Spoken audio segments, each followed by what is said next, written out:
Just 2 days after the world was stunned by that catastrophic earthquake in Taiwan comes a quake right here in New York City.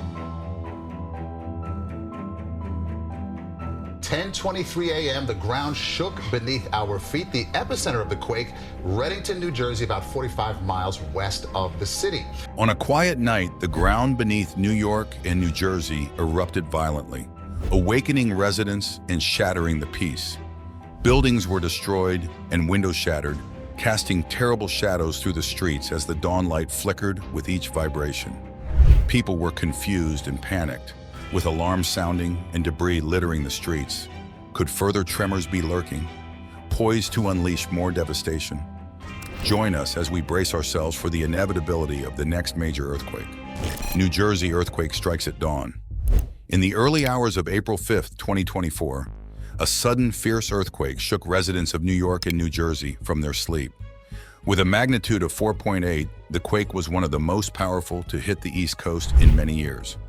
Lasting just a few seconds, it was strong enough to sway buildings, rattle dishes, and send waves of worry and confusion across the area.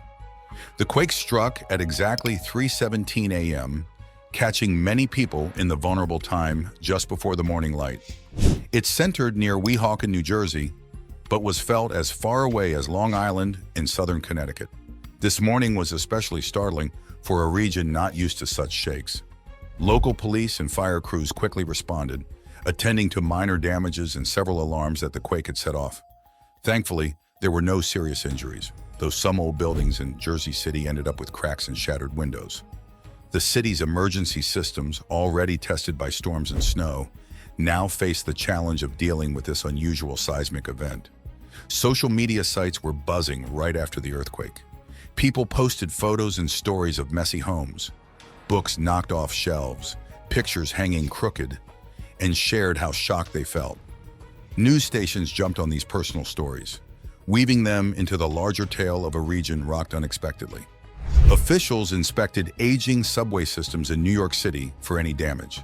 The quake caused delays as they checked tracks and stations, especially those running under the Hudson River, to make sure everyone stayed safe. The financial markets were also shaken, opening to a nervous trading flurry that settled by noon. Schools and universities with dorms and tall buildings made sure to evacuate and check that everything was structurally sound. Thankfully, they found little damage. Universities reminded students about earthquake readiness, turning the event into a learning moment that had previously only been discussed in theory. Many people were shocked by the earthquake, as it was their first time feeling the ground move like that. It left people anxious and wondering about aftershocks. Mental health support lines saw a jump in calls, with people looking for comfort and reassurance in a suddenly uncertain world. Meanwhile, geologists took this chance to teach the public about the area's seismic history, though usually quieter than the West Coast. They pointed out that the Ramapo fault line, though less active, still poses a significant risk. As the day went on, the focus turned to getting ready for next time. FEMA worked with local groups to improve emergency plans, including how to educate people on what to do during an earthquake. These plans had always seemed theoretical, but now there was a real sense of urgency. Local officials called for calm in press conferences and laid out steps to strengthen buildings and infrastructure. They wanted to make sure the community could handle events like this in the future, highlighting the hidden dangers that lie just beneath us. On that chilly April morning, the ground's fierce shake was a powerful wake-up call. Buildings and windows shook, casting eerie shadows as the dawn light danced through shaking rooms. The earthquake rumbled through cities, sending drivers swerving and families into panic, and making waters near the shoreline swirl dangerously. Right after the quake, the sounds of alarms and sirens filled the air, and the streets were covered with bits of buildings that had chipped off. Inside, the floors were a mess with dropped items and cracked walls, all silent proof of the quake's strength. People flocked to social media to share videos and stories of what they went through, helping seismologists understand more about the quake while bonding over shared fears and support. News teams were everywhere, following the quake's path and its aftershocks, keeping everyone informed about what to expect next. The power cuts added to the chaos, with some stuck in elevators or without medical equipment they relied on. Schools put off opening to check buildings were safe, and many workplaces shut for the day, asking employees to stay safe at home. Utility workers and public transport staff were busy making repairs and checking for safety, especially in subway tunnels under the river that might collapse if the earth shifted too much. Through all this, people shared their close calls and how they helped each other, reminding everyone how small they were compared to nature's might. Later, the governor praised the community's strength and the quick response from emergency teams. He promised to review and boost the state's quake readiness plans, relieved that the damage wasn't worse. At press events, scientists explained more about the quake. They discussed the Ramapo fault line's potential for danger, despite its usual quiet, and warned that more shakes could follow. Back in classrooms and community centers, the quake sparked a lot of talk about earth sciences and being ready for disasters. Libraries saw more people checking out books on these topics, showing a community eager to learn and better prepare themselves. The aftershocks hit just when they thought it was over, making everything worse. Newark lit by emergency lights after earthquake. After the initial earthquake shook the East Coast, smaller aftershocks kept hitting, each one reminding us of the first big shake. The main quake, a strong 4.8 on the Richter scale, didn't just wake people up. It tore through our streets and buildings.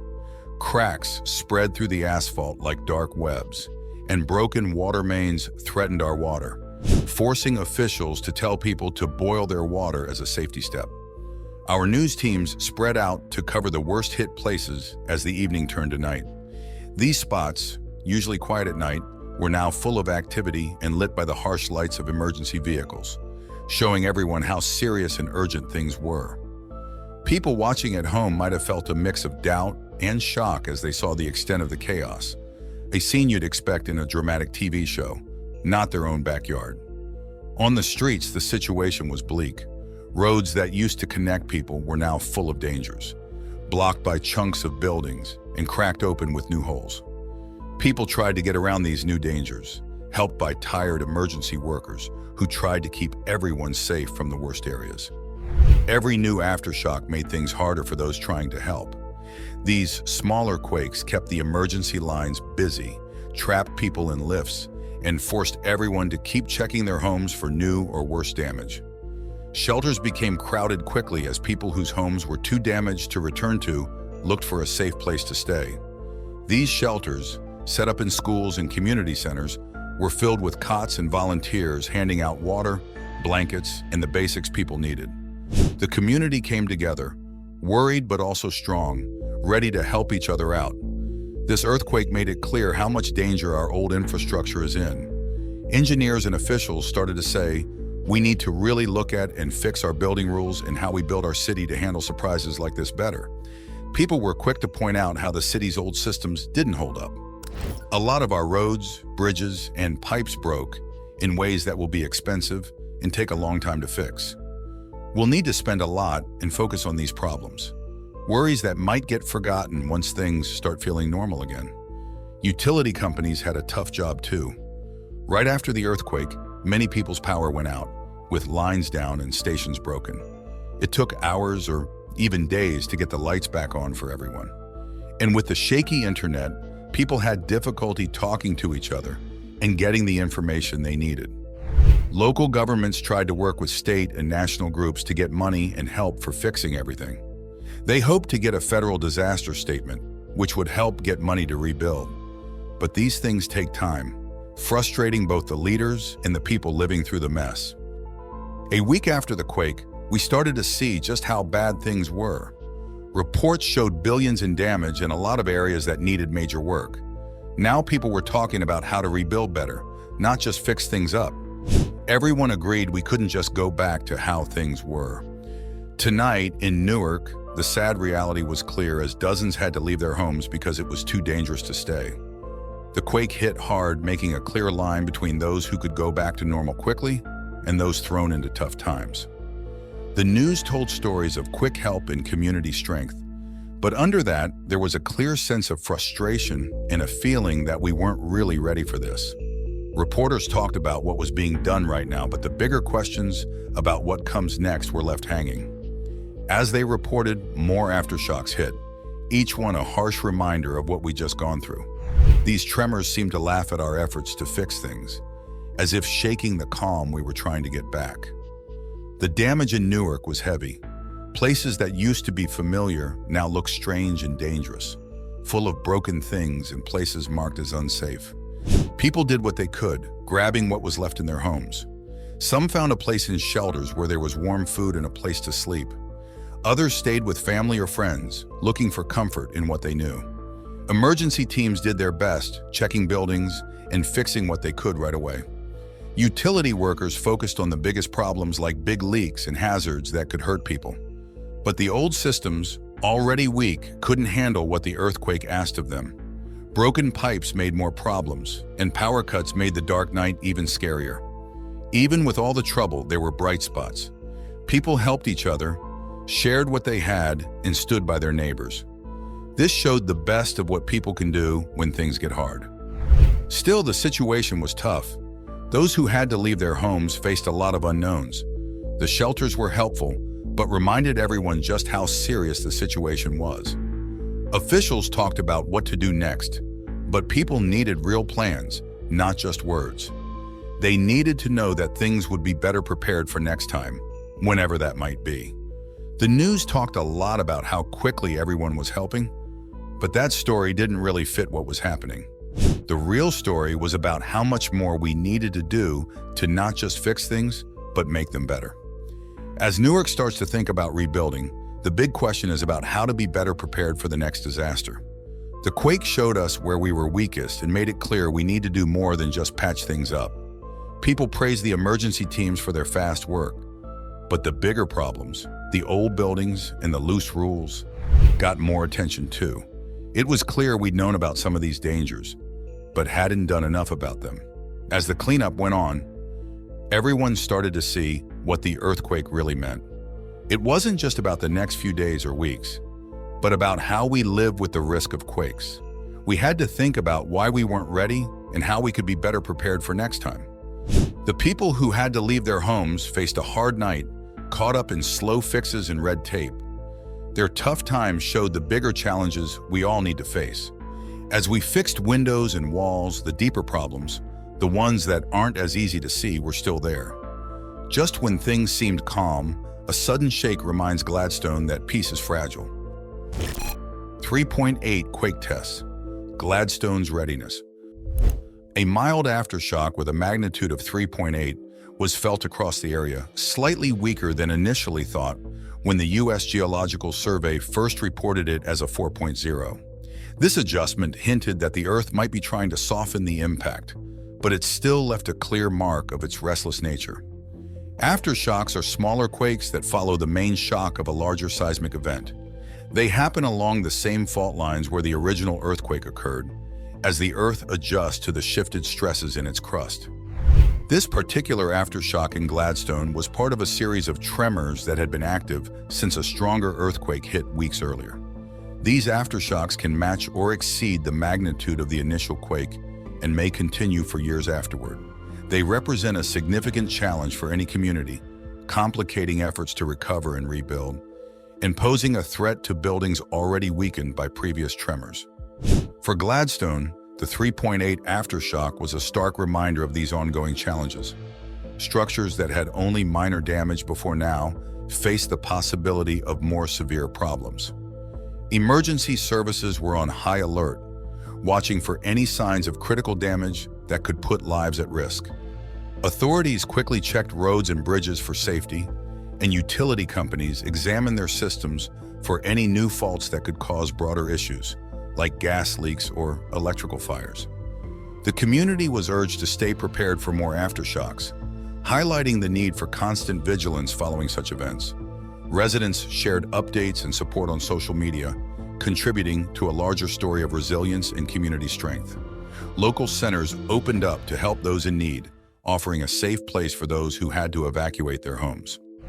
While not devastating, this recent tremor disrupted the evening and brought back concerns about the area's seismic activity. It was a clear signal that the recovery process would be neither quick nor straightforward. Schools and businesses that had effective earthquake preparedness plans in place reacted swiftly, They evacuated without chaos, a testament to the value of readiness in such situations. This organized response undoubtedly prevented injuries and further damage. Local news was crucial in keeping everyone informed. They provided continuous updates about the aftershock and its effects, helping to manage the situation and keep the public aware of any developments. Their coverage helped ensure that people had the information they needed to stay safe and assist others. This cooperative effort between prepared institutions and the media underlined the importance of preparation and communication in dealing with natural disasters. The response to the aftershock showed that while the physical damage could be repaired, the ongoing psychological impact required careful, considered management. As the community moved forward, there was a focused push to strengthen infrastructures and refine emergency plans. The repeat tremors had exposed weaknesses in the older buildings, making it clear that updating building codes and construction practices was necessary to withstand future events. Utility services faced challenges in restoring full functionality as the aftershock had knocked out power and disrupted water supplies. Repair crews worked diligently to fix the issues as quickly as possible to prevent any secondary accidents caused by the utility failures. Throughout this period, the community's spirit was evident. People came together to support each other, sharing resources and offering comfort during a tense time. This unity was a silver lining in the aftershock's aftermath, showing the strength of Gladstone's residents in the face of adversity. In the following weeks, public discussions took place to evaluate the response and improve the strategies for dealing with such incidents. These meetings were crucial for learning from the event and preparing for the future, with a focus on making the community safer and more resilient against earthquakes. The efforts to understand and adapt to these natural events were ongoing. Geologists and seismologists continued to study the aftershocks, hoping to gain better insights that could lead to more accurate predictions and responses. This scientific work was critical in building a comprehensive approach to earthquake readiness. After today's shock, we look back at past quakes and realize our big city might not be so safe. NYC must review earthquake safety. The eastern United States seldom claims the spotlight, typically experiencing smaller, less headline-worthy earthquakes. The records maintained by the U.S. Geological Survey sketch a picture of modest seismic occurrences. Since 1957, 188 earthquakes have rumbled within a 250-mile radius of New York City, each registering a magnitude of at least 2.5. Among these, merely 7 have reached or surpassed a magnitude of 4.5, depicting a relatively serene seismic landscape compared to more active areas. However, the earthquake today has shattered this tranquility, positioning itself as the third most formidable quake recorded in this vicinity. This event did more than merely shake the ground. It vigorously awakened the region from its geological slumber, serving as a harsh reminder that the bedrock beneath this bustling metropolitan area might not be as stable as its towering skyscrapers. This tremor outstripped nearly all its predecessors, not just numerically, but in its audacious ability to disrupt one of the nation's most populated corridors. Labeling it as the third highest in magnitude recorded locally perhaps diminishes its significance, softly glossing over what could potentially be a prelude to more tumultuous seismic activities yet to come. The quake today resonated through buildings and infrastructure that were presumed secure, challenging the complacency that had been nurtured by years of minor tremors. Emergency services responded promptly, underscoring the critical nature of the event and the imperative need for updated strategies and safety protocols. This disturbance has necessitated a thorough reevaluation of urban planning and construction practices, particularly regarding structures not originally designed to withstand such seismic forces. The U.S. Geological Survey's data does not merely inform, but also serves as a warning. Although only a small fraction of recorded events have exceeded a magnitude of 4.5, these rare but significant occurrences pose the greatest risk to infrastructure and urban well-being. They stretch the limits of current building codes and emergency strategies, which are often predicated more on statistical probabilities than on the potential maxima. Furthermore, the range of magnitudes among these 188 earthquakes illustrates the unpredictability of seismic activity.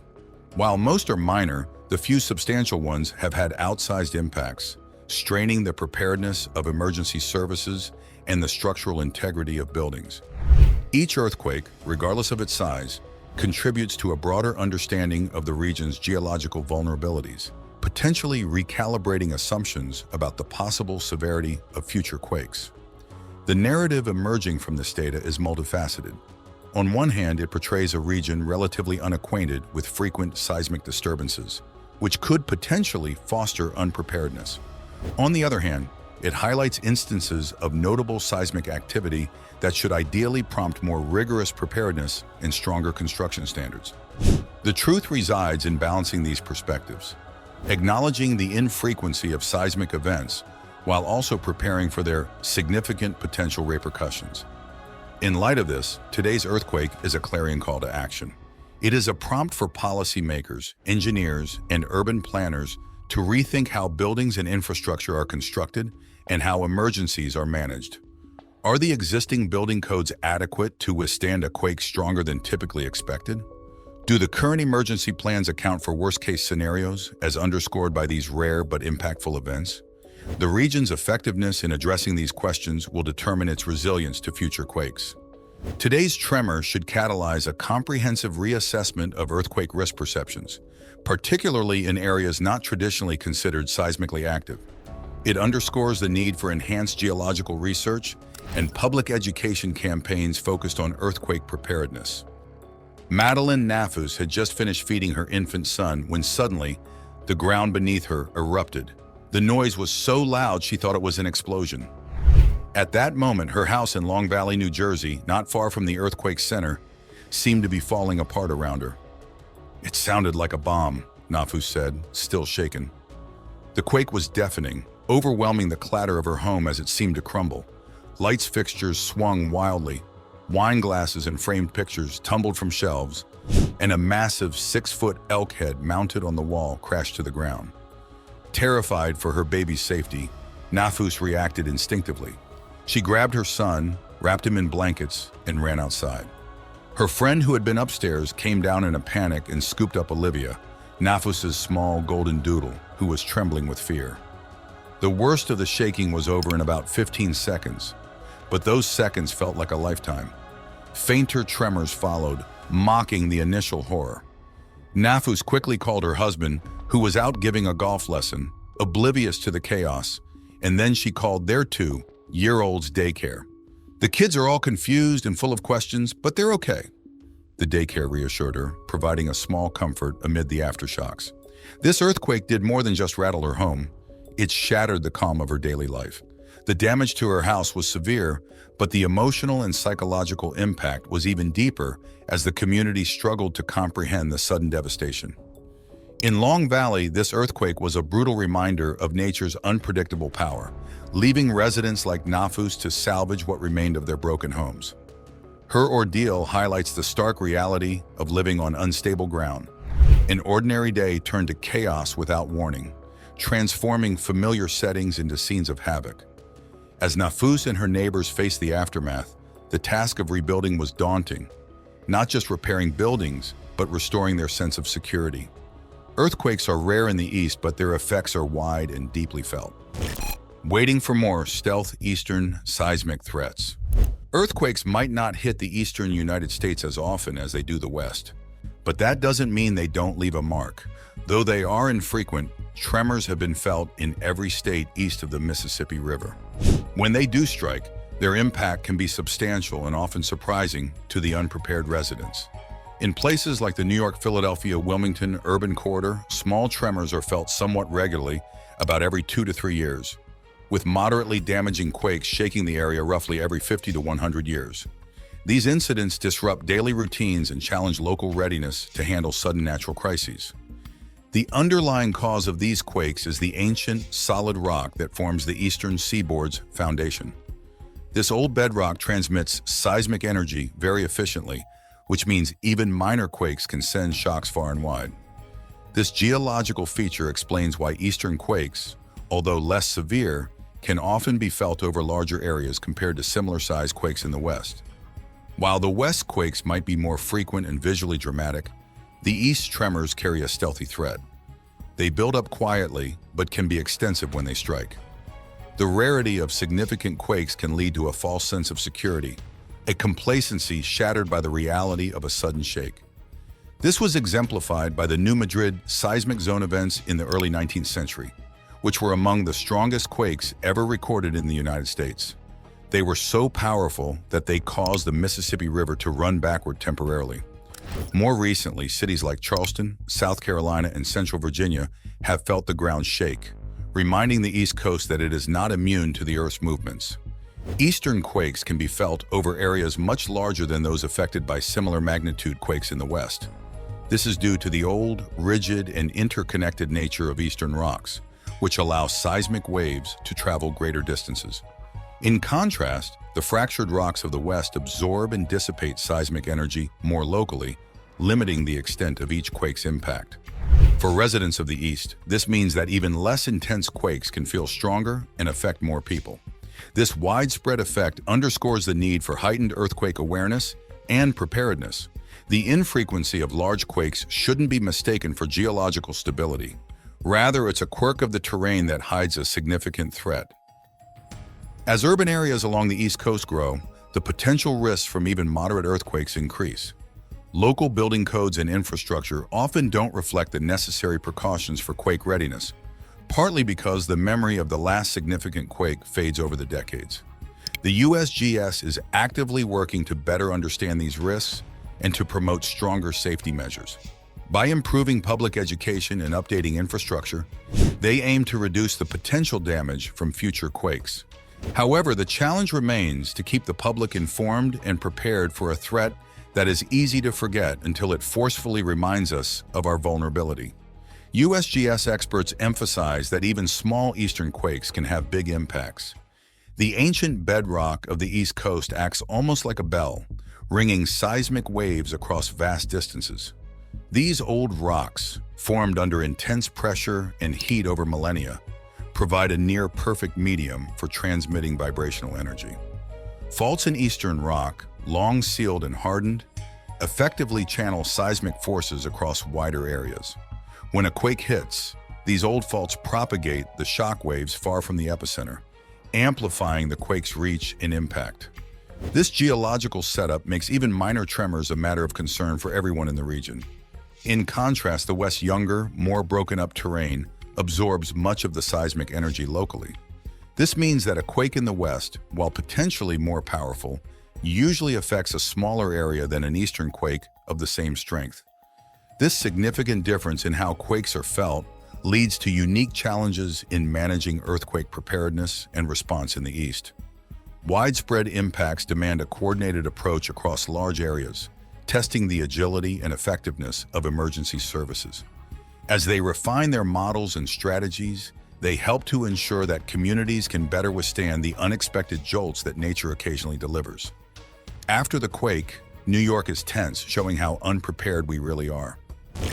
The New York earthquake that shook America to its core. Although Governor Kathy Hochul assured that there were no serious damages or injuries, anxiety still hung heavily in the air after New York shook from an uncommon seismic event. Governor Hochul, maintaining a calm yet somewhat dismissive tone, warned of possible aftershocks, which she described as normal and not likely to cause additional damage. The chatter on social media was instant, with many New Yorkers, including the team at the iconic Empire State Building, heading to X to share their thoughts. The Landmarks account briefly noted, "Not again," followed by a comforting, "I'm still fine," underscoring the surreal normalcy of feeling tremors under such a historically steadfast skyscraper. Following the quake, Governor Hochul announced that statewide damage assessments were beginning to ensure all buildings and infrastructure were secure. "It's been an unsettling day, to say the least," she stated, reflecting the subtle tension that enveloped the state. Down in Union, New Jersey, around 35 miles from the epicenter, the impact was sharply felt. David Sibione told CBS about the chaos at his home as items fell from his roof and the streets cracked open around him, visibly marking the quake's fierce passage. Allison Martins was filming a TikTok video in New Jersey when the earthquake hit, abruptly changing her simple daily vlog into a dramatic capture of the shaking. "We're not used to having earthquakes in New Jersey, especially not big ones like this," "We were all scared," she said, her voice filled with the shock of the unexpected disturbance. Governor Phil Murphy also sprang into action, focusing immediately on the structural checks of the aging Hudson River tunnels that connect New Jersey with Manhattan, emphasizing the urgency given their 1911 construction date. "These tunnels have been in operation since 1911 and are clearly in need of an overhaul, which is why we've already started building 2 new ones," he declared. His proactive stance highlighted the quake's revelation of potential risks, propelling forward the necessary upgrades to these critical passages. The existing tunnels, while operational, have become a transport bottleneck and a potential failure point during disasters like earthquakes. The construction of new tunnels is part of the larger Gateway program, aimed at renovating and expanding the railway link to meet modern standards of safety and efficiency. This initiative not only aims to enhance commuter safety, but also to strengthen economic connections between New Jersey and New York by ensuring a more dependable and efficient transport route. The quake starkly reminded us of the urgent need for updates, highlighting the dangers of depending on outdated infrastructure that may be robust historically, but now is ill-suited for current environmental challenges. Governor Murphy's insistence on assessing these tunnels post-quake highlights New Jersey's wider infrastructural vulnerabilities, encompassing bridges, roads, pipelines, and public buildings, many of which were constructed in the early to mid-20th century and lack modern seismic resilience. This comprehensive safety evaluation, spurred by the earthquake, will scrutinize these elements to prioritize upgrades and repairs, enhancing safety and service continuity, especially in the most earthquake-prone areas. The quake's aftermath is a pivotal moment for New Jersey's public safety and infrastructure management, urging officials to rethink and adjust their disaster preparedness strategies, especially against geological threats that have been relatively underestimated compared to other concerns like hurricanes and floods. What additional measures should cities take to protect against the unpredictable nature of earthquakes? Share your thoughts in the comments below. Hit like, leave your thoughts below, and don't forget to subscribe for more updates.